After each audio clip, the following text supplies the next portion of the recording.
حامدا و مصلیًا اما بعد فاعوذ باللہ من الشیطان الرجیم بسم اللہ الرحمن الرحیم۔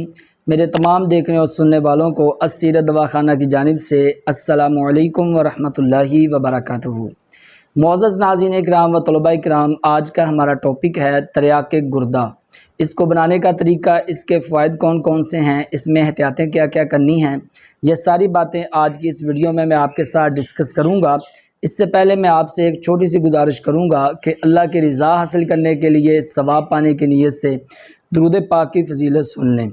اللہ کے آخری نبی حضور خاتم النبیین صلی اللہ تعالیٰ علیہ وآلہ وصحبہ وبارک وسلم نے ارشاد فرمایا کہ جس نے مجھ پر ایک مرتبہ درود پاک پڑھا، اللہ پاک اس پر اپنی 10 رحمتیں نازل فرماتا ہے۔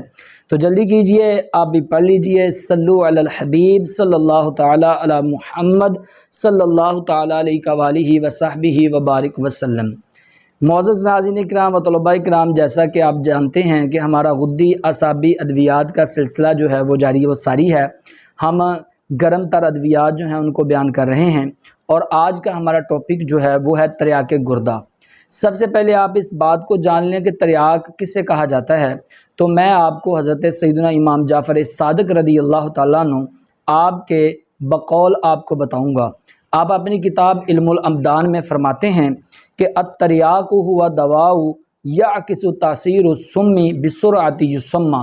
آپ فرماتے ہیں تریاک جو ہے یہ وہ دوا ہوتی ہے کہ جو زہر کے اثر کو فوری جو ہے یہ ختم کر دیتی ہے، زائل کر دیتی ہے، تو اس دوا کو تریاک کہا جاتا ہے۔ تو آپ سمجھ چکے ہوں گے کہ آج کی جو دوا ہے یہ تریاک گردہ ہے، یعنی یہ گردوں کے تمام مسائل کا تریاک ہے۔ چاہے آپ کے گردے مثانے میں درد ہو، یا کسی بھی قسم کی پتھری ہو، یا پھر آپ کے پتے میں پتھری ہو، یا پھر آپ کو پیشاب کی بندش ہو چکی ہے، یا پھر آپ کے پیشاب کی نالی میں سوزش ہے، آپ کو جلن ہوتی ہے، یا پیشاب کی نالی میں آپ کو انفیکشن ہو چکا ہے، یا پھر آپ کے گردے میں پانی کی تھیلیاں بن چکی ہیں، اور یا پھر وہ مریض میرے بھائی اور بہنیں جن کے گردے مکمل طور پر ناکارہ ہو چکے ہیں، تو آج کی دوا جو ہے یہ ان کے لیے ہی ہے۔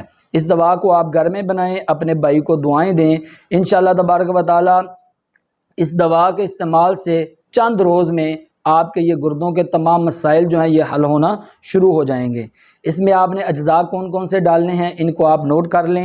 نوشادر ٹھیکری آپ نے اس میں ڈالنا ہے 1 تولہ، سہاگاں بریاں آپ نے اس میں ڈالنا ہے 1 تولہ، سجی کھار آپ نے اس میں ڈالنی ہے 1 تولہ، کلمی شورا یہ آپ نے ڈالنا ہے اس میں 3 تولے، اور بڑی الائچی جو ہوتی ہے، الائچی کلاں اس کو بولتے ہیں حکمت کی زبان میں، تو یہ آپ نے ڈالنی ہے 3 تولے، تخم بقائن یہ آپ نے ڈالنی ہے 2 تولے، اور اس کے ساتھ ملتی جلتی تخم نیم کے بیج جو ہیں وہ آپ نے ڈالنے ہیں 2 تولے، سنگ یہود یہ آپ نے اس میں ڈالنا ہے 3 تولہ، اور سنگدانہ مرغ یہ کشتہ آپ کو پنسار کی دکان سے مل جائے گا، تو یہ آپ نے ڈالنا ہے اس میں 8 تولے۔ یہ ساری چیزوں کو اچھے طریقے کے ساتھ جو ہے آپ صاف کر لیں۔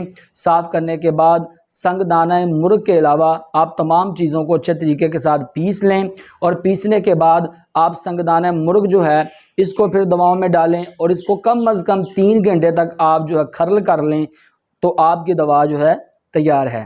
اگر میری بہنوں نے اس کو یوز کرنا ہے تو وہ 500 mg کے کیپسول بھر لیں، اگر بھائیوں نے یوز کرنا ہے تو وہ 1000 mg کے کیپسول بھر لیں۔ کھانا کھانے کے آدھا گھنٹے بعد اس دوا کو آپ لیں، جتنے بھی مسائل ہیں یہ آپ کے الحمدللہ اللہ کی رحمت سے حل ہو جائیں گے۔ اگر آپ اس دوا کو گھر میں نہیں بنا سکتے تو ہمارے دواخانہ سے آپ اس دوا کو گھر بیٹھے بھی منگوا سکتے ہیں۔ امید کہ آج کی ویڈیو آپ کو بہت ہی اچھی لگی ہوگی۔ کمنٹ سیکشن میں اپنے اچھے فیڈ بیک کا اظہار ضرور کیجیے گا۔ اپنا بہت سارا خیال رکھیے گا، اپنی دعاؤں میں یاد رکھیے گا۔ انشاءاللہ عز و جل پھر ملیں گے نیکسٹ ویڈیو میں، تب تک کے لیے میں آپ سے اجازت چاہتا ہوں۔ اللہ حافظ۔